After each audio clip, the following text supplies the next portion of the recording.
नमस्कार मित्रांनो, भावी शिक्षक आणि शिक्षिकांनो, टिप्स फॉर टीईटी मध्ये मी शिवेरकर तुम्हा सर्वांचं स्वागत करतो। खरं पाहायला गेलं तर हा व्हिडिओ बनवण्याची काही आवश्यकता नव्हती, पण कसं आहे ना, काही लोकांना अभ्यास करायची आवश्यकता नाही। खूप अभ्यास झालेला आहे म्हणून त्यांना काही सुचत आहे, त्यांना इतकं सुचत आहे म्हणून असे सारे प्रश्न पडत आहेत। आणि आता असे सारे प्रश्न पडत आहेत तर हेच प्रश्न सगळीकडे फिरवलेले जात आहेत आणि जे अभ्यास करत आहेत त्यांच्या मनामध्ये सुद्धा असे सारे प्रश्न फिरत आहेत। आता हे प्रश्न कुठले आहेत आणि ह्या प्रश्नांमुळे आपल्या व्यक्तिमत्वावर, आपल्या मेंदूवर, आपल्या अभ्यासावर कसा परिणाम होणार आहे ते सुद्धा आपण पाहणार आहोत। पण आता सर्वात महत्त्वाचे असे हे प्रश्न कुठले आहेत ज्यामुळे आपला अभ्यास होत नाहीये, अभ्यासामध्ये लक्ष लागत नाहीये आणि अशा प्रश्नांमुळे नकारात्मक भावना सारखी निर्माण होत आहे। खरं तर हा व्हिडिओ बनवण्याची आवश्यकता नाहीये, पण आता हे प्रश्न कुठले आहेत, लेटेस्ट मुद्दे कुठले आहेत, काय अपडेट आहे ते सुद्धा सर्व या सविस्तर व्हिडिओमध्ये पाहू। प्रश्न पहिला असा आहे की बोगस शिक्षक भरतीची ईडी चौकशी। जी काही आता बोगस शिक्षक आहेत आणि त्यांची ईडी चौकशी केली जात आहे, म्हणजे 20-20 करोड 50-50 करोडचा असा गफळा झालेला आहे, त्याबाबत ईडी चौकशी चालू आहे। मग आता त्याचे पुढे काय? मग 2017ची पण चौकशी होणार का? ईडी मार्फत 2017ची पण चौकशी होणार का? शिक्षक भरती होणारच का नाही? सर्वात महत्त्वाचा प्रश्न, शिक्षक भरती होणारच का नाही? टीईटी नवीन होणार का नाही? नवीन टीईटी झाली तर कधी होईल? मग आता जी काही 2021 ला टीईटी झालेली आहे त्याचा रिझल्ट कधी लागेल? लागणार आहे की नाही सांगा, लागेलच का नाही? आणि सर्वात महत्त्वाचं एक मुद्दा आहे शेवटची संधी आणि शेवटचं सांगणं। ह्या व्हिडिओमध्ये मी तीच तुम्हाला सांगणार आहे की शेवटची संधी आणि शेवटचं सांगणं काय आहे ते सुद्धा सांगणार आहोत। आता आपण जे काही मुद्दे आहेत, जे काही प्रश्न आहेत ते सविस्तर पाहू। आता त्याच्यापेक्षा सर्वात महत्त्वाचा आणखीन तुम्हाला प्रश्न पडला आहे, सर तुम्ही महिनाभर झालं चेहरा दाखवत नाहीयेत, मागच्या 2 व्हिडिओमध्ये सुद्धा तुम्ही चेहरा दाखवत नाहीये। तर असं आहे की काही दिवसांपूर्वी एक डायलॉग तुम्ही ऐकला असा, काय झाडी काय डोंगर एकदम ओके, हा सेम तसंच चालू आहे काही कारणास्तव। आता कसं आहे, आयुष्यामध्ये असा एक फेज येतो, त्या फेजमध्ये फिरणं खूप गरजेचं असतं। फिरलं जर नाही तर मनाला शांती भेटत नाही। तर त्याच कारणास्तव सध्या माझी भ्रमंती चालू आहे, फिरणं चालू आहे। काय झाडी काय डोंगर म्हणजे निसर्गाच्या सानिध्यात, निसर्गाच्या कुशीमध्ये एकदम फिरणं चालू आहे। त्यामुळं फेस कॅम व्हिडिओ येत नाही आहेत आणि बरेचसे व्हिडिओ आपण नंतर टाकणार आहोत। आता ज्यावेळेस मी घरी जाईल त्यावेळेस सर्व सेटअप असणार आहे, कॅमेरा एकदम ओके असणार आहे, आवाज बिवाज इकडला तिकडला येत नाहीये, मग त्यावेळेस एकदम फेस कॅम व्हिडिओ येतील आणि लाईव्ह स्ट्रीमिंग सुद्धा लवकरात लवकर होईल। विदिन वीकमध्ये आपली लाईव्ह स्ट्रीमिंग होईल। तर आता आपण जे काही मुद्दे आहेत त्याच्यावर आपण सविस्तर पाहू। बोगस शिक्षक भरतीची ईडी चौकशी, आता पुढे काय? अहो जी काही बोगस चौकशी म्हणजे जे काही बोगस शिक्षक भरले गेले होते, पैसे देऊन अफरातफर करून त्यांना शिक्षण अधिकाऱ्यांनी त्यांना शिक्षक म्हणून रुजू केले होते, असे सोलापूर जिल्ह्यातले असे विविध जिल्ह्यामधले जे काही शिक्षक आहेत त्यांची चौकशी चालू आहे आणि शिक्षण अधिकारी यांची सुद्धा चौकशी चालू आहे। त्याच्यातून असं निष्पत्ती झालेलं आहे, म्हणजे त्याच्यातून असं निष्पन्न झालेलं आहे की यांनी पैसे देऊन भरती केलेली आहे, असे ते बोगस आहे, त्यांची ईडी मार्फत चौकशी चालू आहे। आता हे जे अगोदर दुसऱ्या राज्यामध्ये घडलं होतं त्याच्या अनुषंगाने आपल्या राज्यामध्ये सुद्धा चौकशी चालू केलेली आहे। आता पुढे काय होईल? आपल्याला काय करायचंय, पुढे काय होईल? ते ईडी चौकशी करतील, त्यांची चौकशी होतील, आपल्याला काय 12 भानगडी पडलेल्या आहेत, आपलं काम आहे अभ्यास करणं। मग पुढे काय होईल, मग आता काय होईल, असल्या फालतू गोष्टीकडे लक्ष द्यायचं नाही। ते त्यांचं चौकशी करण्याचं काम आहे, ते चौकशी करतील, रिझल्ट देतील, त्यांना जे काय करायचे ते करतील। दुसरा प्रश्न, मग 2017ची पण होणार का? झाल्यावर बघायला येईल। आत्ताच हा प्रश्न आपल्याला कशाला, 2017ची झालं तर अतिशय उत्तम होईल। जे काही पैसे देऊन किंवा जे पवित्र पोर्टलमध्ये असं ऐकण्यात आलं होतं, मला फिक्स माहिती नाही आहे, फक्त मी तेच सांगतो, असं ऐकण्यात आलं होतं की पवित्र पोर्टलमध्ये ज्यावेळेस पवित्र पोर्टलमार्फत ज्यावेळेस परीक्षा झाली, मग रिझल्ट लागला, मग जे मार्क्स होते काही काळानंतर ते मार्क्स वाढले, असं सर्वजण बोंबलतात, सर्वजण सांगतात की असे मार्क्स वाढले, एकदम मार्क वाढले, मग त्यांना नोकरी लागली। मग त्यांची सुद्धा चौकशी करण्यात येईल न येईल ते काही माहिती नाही, ते भविष्य आहे, होईल न होईल ते आपल्याला काहीच माहिती नाही, कधी काय होईल ते आपल्याला माहिती नाही, उद्या काय होणार आहे ते माहिती नाही, श्वास घेणं हे आपल्या हातात नाहीये, श्वास सुद्धा आपण आपल्या मर्जीने घेऊ सोडू शकत नाही, ते एक नैसर्गिक क्रिया आहे. तसंच आता जी काही 2017ला भरती झालेली आहे त्याच्यामध्ये बोगस भरती आहे, पैसे देऊन लागलेले आहेत, कसे लागलेले त्याची चौकशी होईल न होईल ते त्यांची प्रक्रिया होईल न होईल ते आपल्याला सुद्धा माहिती नाही, म्हणून अशा गोष्टीचा सुद्धा विचार करायचा नाही.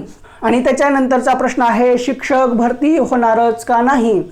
अहो, आज ना उद्या शिक्षक भरती होणार म्हणजे होणार, 100% खरं आहे, काळ्या दगडावरली रेग आहे.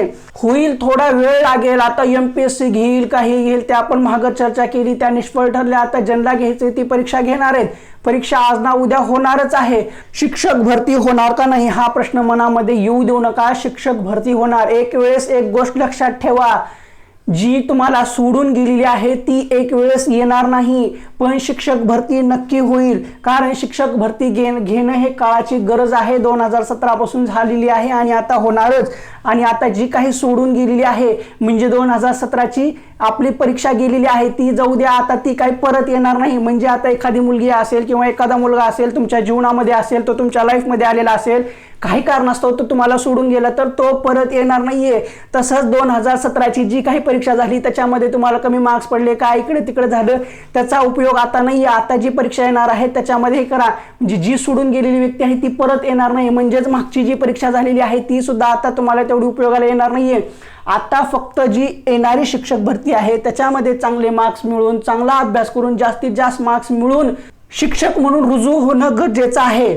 म्हणून सांगतोय, शिक्षक भरती होणार, आज ना उद्या होणार, लवकरात लवकर होणार आहे. ही काळ्या दगडावरली रेग आहे. सगळी प्रोसेस चालू आहे. काही बातम्या बाहेर येत नाहीत, मधल्यामध्ये बातम्या असतात आणि काही बातम्या अशा असतात की त्या फक्त विद्यार्थ्यांना भ्रमामध्ये ठेवण्यासाठी असतात, विद्यार्थ्यांना वेड्यामध्ये काढण्यासाठी असतात, विद्यार्थ्यांना निष्काळजीपणा विद्यार्थ्यांमध्ये कसा आणावा ह्यासाठी बातम्या पसरवल्या जातात. म्हणून निष्काळजीपणा ठेवू नका. एक गोष्ट लक्षात ठेवा, परीक्षा होणार आहे. आणि हा आणखीन एक महत्त्वाचा मुद्दा, 2017ला जे शिक्षक भरती दिलेले आहेत, कमी मार्क्स पडलेले आहेत आणि आत्ता सुद्धा देत आहेत त्यांच्यासाठी आहे. जी परीक्षा गेली ती गेली. एक उदाहरण देऊन सांगतो, एखादी मुलगी किंवा एखादा मुलगा मागे गेलेला आहे, तो गेलेला आहे, तो सोडून गेलेला आहे, तो किंवा ती परत येणार नाही. म्हणून जी समोरून येणार आहे आता आगामी काळामध्ये शिक्षक भरती येणार आहे, तिला निग्लेक्ट करू नका, तिच्याकडे फोकस करा.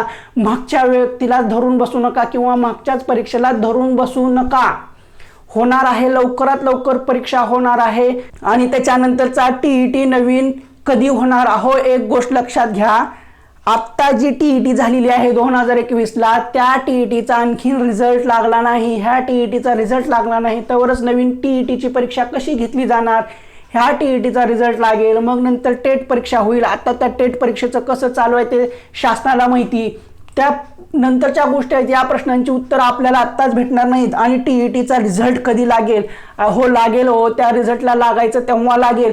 एक गोष्ट लक्षात घ्या, तुम्ही फायनल आन्सर की पाहिलेला आहे त्याच्यामध्ये तुम्हाला मार्क्स बघितलेले आहेत, तुम्ही पास झालेला आहात हे सुद्धा तुम्हाला कळालेलं आहे.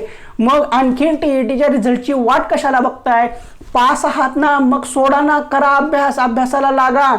अभ्यासाशिवाय पर्याय नाही. आणि लागणारच का लागणारच नाही असले प्रश्न पडू देऊ नका. हो, फायनल आन्सर की आलेली आहे म्हणजे TETचा रिझल्ट लागेल, आज ना उद्या लागेल, आणि ह्याच्यामध्ये पडू नका. आता मंत्रिमंडळ विस्तार झालेला नाही, ज्यावेळेस मंत्रिमंडळ विस्तार होईल त्यावेळेस तुला असल्या कल्पना सुद्धा मनामध्ये येऊ नका. लागणार आहे, आज ना उद्या लागेल, लवकरात लवकर लागेल असंच डोक्यामध्ये ठेवा. ही गोष्ट बाजूला ठेवा, फक्त आपला अभ्यास आणि अभ्यास एवढंच गोष्ट लक्षात ठेवा. आणि सर्वात महत्त्वाचा शेवटचा मुद्दा सांगतोय, शेवटची संधी आणि शेवटचे सांगणे. एक गोष्ट मनामध्ये लक्षात ठेवा, ही शेवटची संधी आहे आणि हे मला शेवटचं सांगायचं आहे. ही का एकदाची संधी निघून गेली, पुन्हा मरेपर्यंत आयुष्यभर पश्चाताप शिवाय काही राहणार नाही. तुम्ही आता सध्या ह्याच गोष्टीमध्ये जर राहिलात की शिक्षक भरती होणार का नाही, MPSC मार्फत होईल का नाही, TETचा रिझल्टच लागेल का नाही, पॅटर्न कसा असेल, सिलेबस कसा असेल, मग MPSCने घेतल्यानंतर परीक्षा कशी होईल, त्याचा मग अभ्यासक्रम थोडासा खूप वास्ट असेल, मग त्याच्यामध्ये काठिण्य पातळी जास्त असेल, मग पुन्हा त्यानंतर मग ऑनलाईन घेतली जाईल का ऑफलाईन घेतली जाईल, मग ऑनलाईन घेतल्यानंतर ऑनलाईनचे फायदे काय असतील, ऑफलाईन घेतल्यानंतर मग ऑफलाईनचा फायदा काय असेल, मग ऑफलाईनचा तोटा काय असेल, मग आपला नंबर कुठे येईल, मग आपण सोबत फॉर्म भरल्यानंतर जवळजवळ असं काय होईल, असं काय होऊ शकतं का, किंवा आता असं काही सोर्स येईल का की MPSCने जर घेतली तर टेटला जसं 2017ला परीक्षा झाली होती त्याच्यापेक्षा पॅटर्न थोडासा सोपा होऊन आणखीन ही होईल, मग सिलेबसमध्ये थोडासा बदल होईल. तुम्ही जर असल्या गोष्टींमध्ये जर विचार करत बसलात ना, तुम्ही विचार करतच बसणार, वेळ निघून जाईल, दिवसामागून दिवस चाललेले आहेत. आता सध्या जितका वेळ मिळत आहे त्या वेळेचा सदुपयोग केलेला पाहिजे. तुम्ही जर ह्या वेळेचा सदुपयोग नाही केलात तर एक गोष्ट लक्षात घ्या, ज्यावेळेस टेटची परीक्षा येईल, अचानक येईल, एकदम येईल, भयानक येईल, सांगून येणार नाही, आणि आली रे आली तर मग संपले, विषय संपला. त्यावेळेस आपल्याला पाणी प्यायला सुद्धा वेळ मिळणार नाही, खालतं वरतं काहीच कळणार नाहीये. एकदम ओरडू सारखं कळकळीनं सांगतोय आणि शेवटचं सांगतोय की बाबांनो, ही शेवटची संधी आहे. ही का संधी एकदा निघून गेली तर आपण आयुष्यातून उठल्यासारखे आहात. सरळ सरळ एकदम तोंडावर सांगतो, काही खोटं बिटं सांगत नाही, जे आहे ते ॲक्च्युली सांगतो. सध्या आपल्या ह्याच्यामधले आता असे अनेक अशा टप्प्यामधून चाललेले आहेत, त्यांचं वय वाढत आहेत, बऱ्याचशा गोष्टी आहेत, बऱ्याचशा भानगडी असतात. एवढ्या सर्वातून काही जण अभ्यास करतात, अशा निगेटिव्ह बातम्या येतात, निगेटिव्ह बातम्यामधून मानसिकता राहत नाही आणि मग बऱ्याच गोष्टी होतात, त्यामुळे डिस्टर्बन्स वाढतं, मग डिस्टर्ब होतं, अभ्यास होत नाहीये. ह्या सर्व गोष्टीमध्ये पडू नका. एक गोष्ट मनामध्ये ठाम करून ठेवा की परीक्षा आज ना उद्या होणार आहे. आपल्याला सर्व विषयाचा अभ्यास करायचा आहे, सखोल करायचा आहे. एवढा लिमिटेड अभ्यास करायचा नाही, आपल्याला डबक्यामध्ये राहायचं नाही, आपल्याला ह्या डबक्यामधून बाहेर येऊन अभ्यास करायचा आहे. आपण फक्त कसं करतोय, जे डबका आहे त्या डबक्यामध्ये जेवढा सिलेबस दिलेला आहे त्याच्यामध्येच आपण पोहत आहोत. बेडकाला ते डबकच म्हणजे समुद्र वाटतं, तसं आपल्याला झाले, म्हणजे आपण एक प्रकारचे बेडूक झालेलो आहोत आणि त्या डबक्यालाच आपण समुद्र समजत आहोत आणि त्याच्यामध्येच आपण पोहत आहोत. एक गोष्ट लक्षात घ्या, समुद्र मोठा आहे, आपल्याला त्या समुद्रामध्ये पोहायचं आहे आणि त्या समुद्रा इतका आपला अभ्यास करायचा आहे ना की आपल्याला त्या बेडकासारखं व्हायचंय.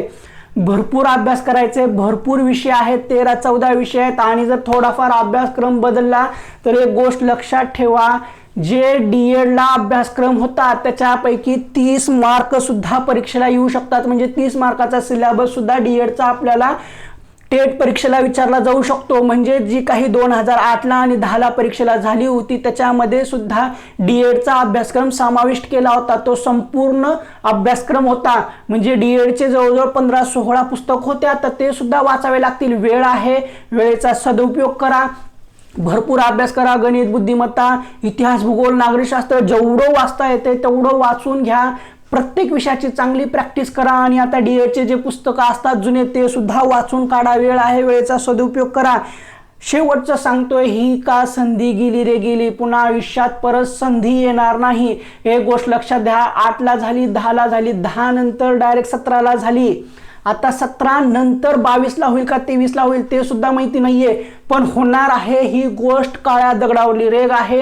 ह्या वर्षी झाली, डिसेंबरपर्यंत होईल किंवा जानेवारी-फेब्रुवारीपर्यंत होईल, पण होईल, 100% होईल. पुढल्या वर्षीच्या अगोदरच होईल. ह्या 3-4 महिन्यामध्ये 100% परीक्षा होणार आहे. गाफील राहू नका. आणि परत सांगतोय की ही शेवटची संधी आहे. ही का संधी एकदा हुकली रे हुकली. ह्या संधीचं तुम्ही सोनं नाही केलं रे केलं, मरेपर्यंत आपल्या सर्वांना पश्चाताप होणार आहे. त्यावेळेस आपल्याला प्रत्येक क्षणाला म्हणजे क्षणोक्षणी वाटेल की बाबा मी इतके दिवस काय केले, त्यावेळेला मी काय विचार करत होतो, TETचा रिझल्ट लागेलच का नाही, परीक्षा होईलच का नाही, निगेटिव्ह मार्क असतील, रँक किती येईल, मेरिट किती लागेल, असला विचार का करत बसलो. हा जर विचार तुम्ही आत्ता सोडून दिलात ना, संधीचं सोनं करणार म्हणजे करणार, संधीचं सोनं होईल, असले विचार सोडून द्या. आणखीन वेळ निघून गेलेली नाही. सुरुवात केली नसेल तर सुरुवात करा. बस एवढंच सांगायचं, ह्याच्यापेक्षा जास्त काही सांगायचं नाहीये. संधीचं सोनं करा, शेवटची संधी आहे. आणि ह्याच्यानंतर मी असलं एवढं जास्त सांगणार नाहीये की शेवटची संधी आहे की अभ्यास करा. बस आता आणखीन किती सांगायचं, एकदा वेळ निघून गेली की विषय संपला, पुन्हा कुणी कुणाचं नसतं. एक गोष्ट एवढी लक्षात ठेवा, नोकरी आहे तर सगळं आहे. बस ठीक आहे, ह्या व्हिडिओमध्ये एवढंच ठीक आहे. तुम्हाला जेवढे काही प्रश्न पडले होते त्या सगळ्या प्रश्नांचं उत्तर भेटलेले असतील आणि मला जे काही सांगायचं होतं ते सुद्धा सांगितलेलं आहे. आणि ज्यावेळेस माझं फिरून होईल त्यावेळेस मी येईल आणि त्यावेळेस आपली लाईव्ह स्ट्रीमिंग घेईल. म्हणजे एका आठवड्याच्या आतना बाहेर आपली लाईव्ह स्ट्रीमिंग होईल. आणि हा व्हिडिओ तुम्हाला कसा वाटला तो कमेंट बॉक्समध्ये टाका. दुसऱ्याचे व्हिडिओ तुम्ही आपल्या ग्रुपवर शेअर करता, पण आपले व्हिडिओ सुद्धा दुसऱ्याच्या ग्रुपवर शेअर करत जावा. एवढं सांगतोय तर दुसऱ्यांचा सुद्धा फायदा होऊ द्या, फक्त स्वतःचा फायदा करू नका, इतकेही स्वार्थी बनू नका की फक्त स्वतःचा विचार करा, मी स्वतःचा विचार करा असं सांगतो, पण इतकंही स्वार्थी बनू नका की फक्त स्वतःचाच विचार करा, जरा दुसऱ्याचा सुद्धा विचार करा, त्यातच परमार्थ आहे. तर हा व्हिडिओ आवडला असेल तर व्हिडिओला लाईक करा, शेअर करा, नक्की करा, दुसऱ्या ग्रुपवरही करा, आणि हा व्हिडिओ पाहून तुमचा काही फायदा झाला असेल तर कमेंट बॉक्समध्ये कमेंट करा, चॅनलला सबस्क्राईब करा. बस.